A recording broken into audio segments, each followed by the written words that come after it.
ça se passe au Cameroun, hein? Oui, ça se passe au Cameroun. Ok, donc 600 000 francs CFA. Oui. Ensuite, c'est comme ça que, un mois après, notre relation a commencé. On a eu notre premier tapotage. Oui. En fait, j'étais partie le voir à l'hôtel et le monsieur et moi, je vous assure, le coach, il est monté sur moi de 22h jusqu'à 5h du matin. Coucou mes Mathieu de Love, j'espère que vous allez bien, j'espère que la famille se porte bien de votre côté. Quant à moi, je me porte super bien, souvent non les gars. Aujourd'hui, comme toujours, on va regarder une vidéo ensemble. Vous allez me dire ce que vous en pensez. Moi également, je vais vous donner mon avis, mais à la fin de la vidéo. Donc sans plus tarder, regardons cette vidéo ensemble. Pour ceux qui sont nouveaux, abonnez-vous d'abord. Et un max de like les gars. Oui, on t'écoute. Écoutez bien. En fait, le monsieur, il était tout gentil, il a continué à papoter, il a demandé ce qu'on pouvait se voir le lendemain, mais je n'étais pas disponible, j'ai accepté, j'ai donné mon numéro, tout ça.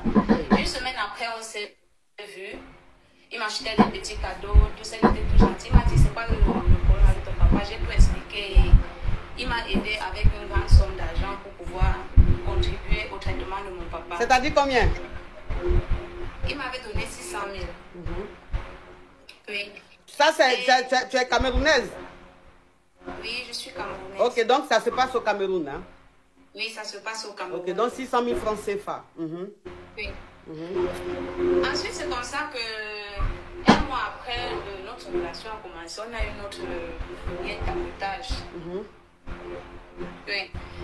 En fait, j'étais partie le voir à l'hôtel et le monsieur et moi, je vous assure,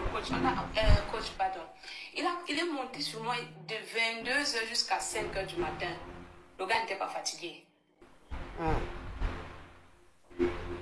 J'ai dit, il m'a tourné même dans toutes les positions que j'ai jamais rencontrées, que j'ai jamais su dans ma vie. Tellement je l'ai épuisé, j'ai alors simulé que oui, bon, moi j'étais déjà ok, qu'il m'a déjà satisfait. Et même jusque-là, lui n'était pas encore venu. 5h du matin. Étant donné qu'il devait voyager pour aller à une mission, c'est un grand monsieur dans mon pays que je ne veux pas donner, je veux taire le nom en fait. Ah non, moi, je n'ai pas demandé non. Oui. Étant donné qu'il devait aller à un événement, c'est comme ça à 5 ans, on s'est séparés. Après, il a quel âge comme ça? Pardon? Il peut avoir quel âge comme ça? Alors, coach? Il peut avoir quel âge comme ça, ma chérie? Le monsieur, il a 52 ans. 52 ans. Il a 52 ans, coach. 52 ans de 22h jusqu'à 5h du matin. Oui, de 22h jusqu'à 5h du matin, le monsieur n'était pas fatigué. Il m'a pris, franchement, c'est comme ça alors que après le rendez-vous là, il voulait que je l'accompagne dans son village. Il a insisté, j'ai refusé. Je commençais à avoir des doutes sur lui parce que même quand il me faisait cela, il y avait un très grand miroir dans la chambre d'hôtel. Un très grand miroir qui prenait tout le mur. Il regardait seulement le miroir là, en me faisant tout cela, il regardait seulement le miroir. Et puis, du coup, alors, le lendemain, j'ai commencé à avoir peur. Et il se proposait toujours pour m'envoyer de l'argent. J'ai commencé à refuser. Quand il a vu que je commençais à refuser, après cela, j'ai eu mon visa pour voyager. Quand il a su que je suis partie, il m'a dit que même si je monte, je descends, je vais revenir lui donner la chose là. Même jusqu'à présent, il ne fait que me menacer. Il dit que si je ne fais pas ça moi-même, je vais dire leur. Mais si tu ne fais pas quoi? C'est ça ma coach, je ne sais pas comment faire. Attends ma chérie, il dit si tu ne fais pas quoi? Il dit que si je ne reviens pas lui donner les trucs, parce qu'il m'a lui donner les trucs, quel truc? Le grali? Non, je suis dans mes Ma chérie, oui, s'il te plaît. Il dit de revenir lui donner, ma chérie, il faut te calmer. Il dit de revenir lui donner quoi? Le grali? Oui, coach. Mais toi, pourquoi tu n'as... Pourquoi? Ah non, attends. Je vais récapituler parce que je ne suis pas trop. Tu es au Cameroun, ou bien tu étais au Cameroun et tu es allé à l'hôpital voir ton papa qui était malade. Et donc, quand tu es allé voir ton papa, l'état de ton papa t'a découragé parce que ça n'allait pas.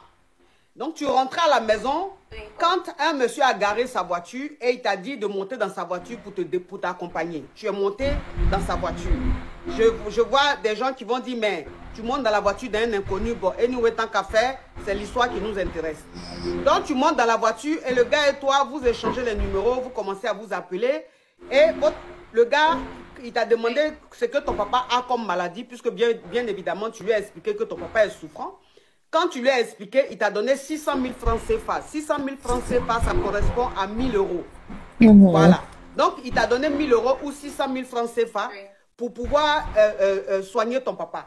Et votre premier rendez-vous, vous êtes croisés à l'hôtel. C'est-à-dire votre premier rendez-vous, vous avez dormi à l'hôtel. Donc, ça veut dire que quand vous êtes allé à l'hôtel, là, de 22h jusqu'à 5h, le monsieur de 51 ans est intégré.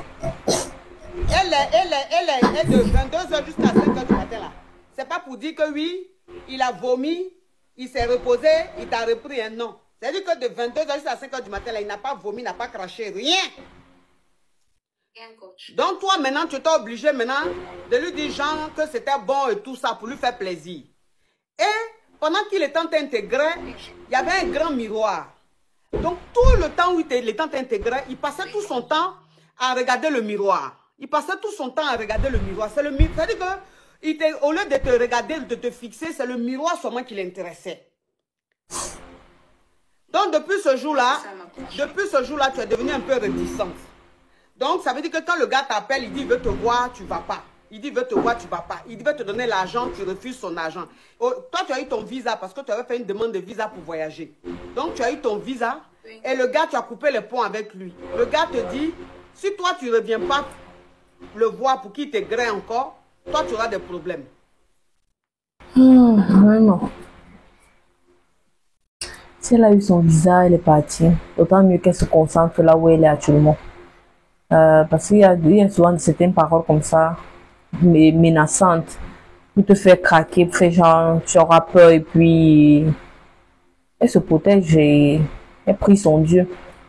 Et puis son Dieu, le Seigneur va la protéger. Aïe, 52 ans, 22 heures jusqu'à 5 heures du matin. Il est debout. Ça, ce monsieur-là, il est puissant. Il avait 52 ans. Aïe, aïe, aïe. Ça, c'est du jamais entendu. Dans tous les cas, pour la fille, vraiment, j'espère seulement que le monsieur ne connaît pas la maison de la fille pour menacer peut-être sa famille, peut-être pendant qu'elle est à l'étranger. Voilà, la pauvre. Dis-moi quel conseil vous donnez à cette fille.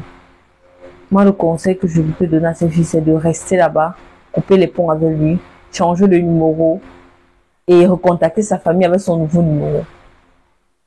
Moi, je pense que c'est la meilleure solution, de l'oublier. Parce que ce monsieur-là ne doit même plus avoir accès à son contact. Parce que plus il a accès à son contact, plus il va toujours essayer de menacer la fille.